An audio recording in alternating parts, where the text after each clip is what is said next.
Hey everybody, I'm Tegan. I'm Sara from... I'm Tegan from Tegan and Sara. I'm Sara from Tegan and Sara. Takeover. I just took over your intro. Yeah, don't take it over. I'm not done yet. Okay. And this is the Tegan and Sara Takeover on Spinner.com.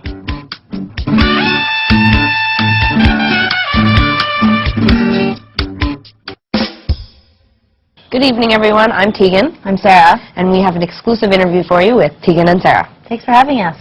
Excited to be here. My first question is for you, Sara. I just was wondering if you could give us a better understanding of how you met Tegan and how you guys put your band together. Well, like they say, it sort of started with a bang. It was dark, and I started to form, and Tegan was forming right next to me. It was in the womb. You guessed it. So we did talk in the womb about life and the future and what our goals might be when we got out. If we made it, Tegan was jaundiced, so I wasn't totally, to be honest, I didn't connect as much to her because I wasn't sure she was even going to get out.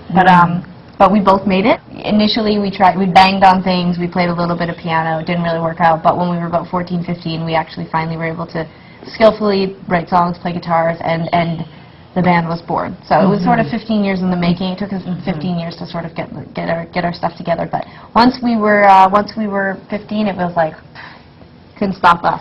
Oh, that's just like us. It's true. Just 4 peas in a pod. Yeah. God, Barbara Walters' job was hard. Good evening, everyone. I'm Tegan. I'm Sara. And we have an exclusive interview for you with Tegan and Sara. Thanks for having us. Excited to be here. Tegan, without worrying about what Sara is going to say, do you feel that you write better songs than Sara? And are you frustrated that all of the singles thus far in your career have been Sara singles? Tegan, go ahead.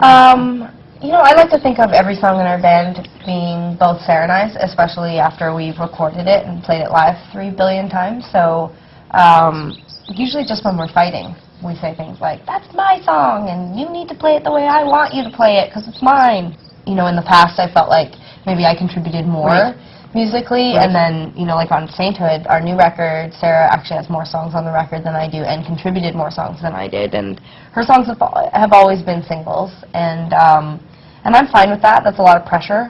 You know, each time one of her singles fails, I am reminded that I'm very lucky for not writing singles.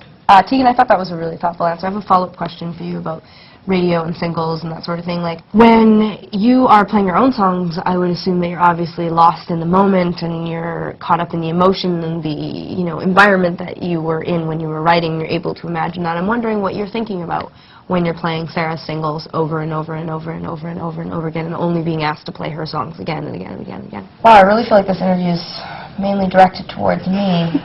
That's cool. It's like your dream interview. It is my dream interview. When I'm playing her songs, whether they are the obscure, non-fan favorites or the singles, I am generally fully engaged and in the moment. You know, I definitely enjoy playing my songs that I wrote originally that are both Sara and I songs. I'm definitely more engaged and You're really giving it your all.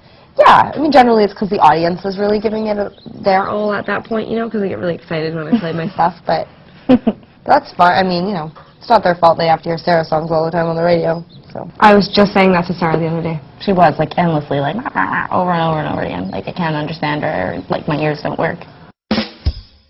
Now, when you were at home in the palace that Sara's singles on radio bought you, what are you thinking then? Does it emasculate you somehow, or does it make you feel less? That's stupid. Good evening, everyone. I'm Tegan. I'm Sara. And we have an exclusive interview for you with Tegan and Sara. Thanks for having us. Excited to be here. Sara, this is a personal question. Feel free not to answer it. Would you date me? Would you date Sara? As Sara, would you date yourself? If that was legal. Or possible. Well, ding. Yes, she would. No. You know, I think of myself as being quite suffocating and intense, and I don't have time for that kind of energy in my life. And it's like, get your intensity and your suffocating energy off of me. And so if that's how I was with me, I don't think that we would last for very long. But I think I'm terrific, too. So, I mean, I don't know if I could resist me. What did I say at the beginning of that? Ding. Yes, we would. We have one final question, Tegan and Sara. who's prettier?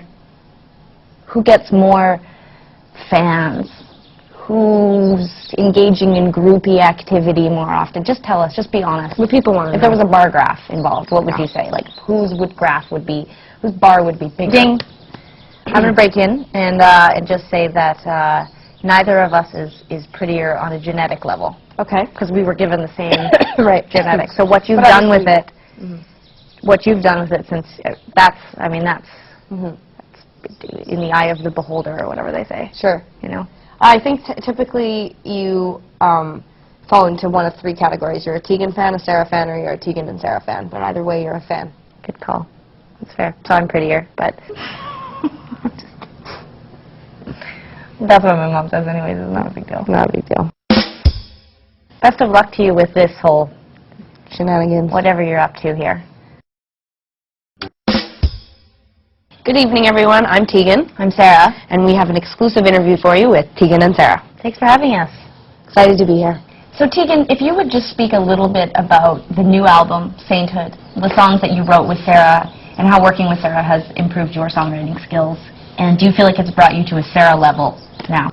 I think that writing with Sara definitely caused me, or affected me in the sense that, like, you know, Sara has themes for songs. She wrote a lot of lyrics on this record about childhood and my parents and, you know, from different perspectives, and that's something I don't typically do. I'm always pretty much writing from my perspective. So I definitely think Sainthood pushed me musically. I agree. Amen. Remember back, New Orleans, fall of 2008. You're writing together for the first time. Tegan, Sara, a drum kit, a guitar. Take us back, Sara. Right, so we decided to go to New Orleans to write, and we decided that we wanted to keep it as simple as possible.